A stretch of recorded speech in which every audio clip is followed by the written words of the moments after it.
The Hudson playing cards by Theory 11 done on a seafoam greenish blue. It does have a ton of metallic silver, and all of that is going to be done as embossing. All that extra stuff is going to be black. And it does say Premium Hudson playing cards, New York. One side says Hudson in 311 USA, and the other side is the same. The back is representative of the back design. The bottom is Theory 11 ad copy. And you have a beautiful Theory 11 custom tuck seal. The large inner tuck flap says Hudson Premium Playing Cards. And both the two inner tuck flaps and the entire inside of the tuck box has all been lined with artwork. Now that's all I can say for this gorgeous tuck box, so let's take a look at the cards inside. Now in comparison to the back of the tuck box, this back design is not at all what I expected it to be. This time it is definitely more of a light blue instead of the seafoam greenish blue that you had on the tuck box.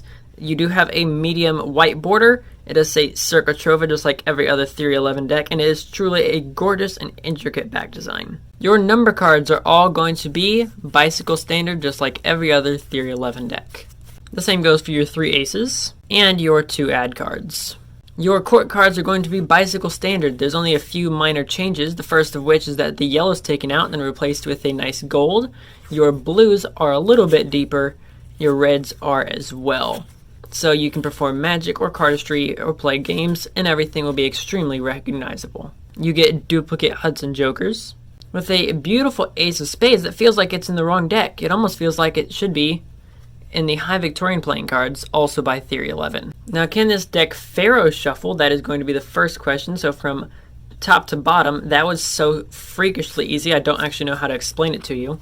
And then from bottom to top, let's check it out from this side. And it's not hard, but it did have a little bit of roughness to it, but that's just because the edges of this deck are a little bit rough. The next thing is how this deck is actually going to feel in your hands, because every deck feels a little bit different. First is going to be the finish of it, which is the coating that goes on the cards, and this is going to be air cushion finish in comparison to smooth finish, which means you're going to have air pockets in the cards, which means it's going to handle brilliantly in comparison to smooth finish, which I think is absolute garbage. Next is going to be the thickness and how it feels in your hands. So the thickness is going to be on a B or a casino or a premium stock, which does mean it's going to be thicker than your normal bicycle deck. But when it comes to how it actually feels, it's going to have a good bit of both buttery and snappy. So you are going to be able to do moves just like under pressure and look gorgeous, and still be able to perform moves like backdrop and have absolutely no problem getting the amount of snap that you need.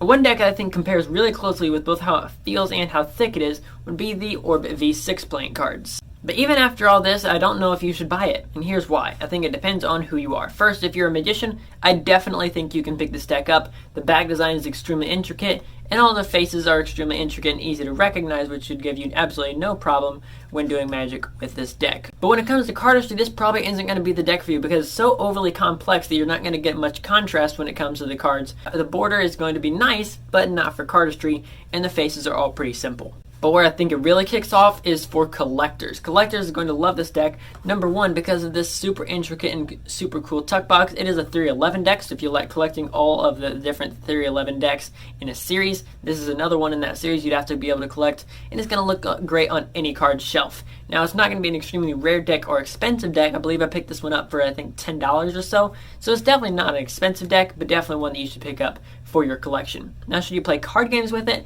Again, I think you can. All the faces are simple enough, but I'm not letting any of my friends get their hands on it. And is this a hype deck?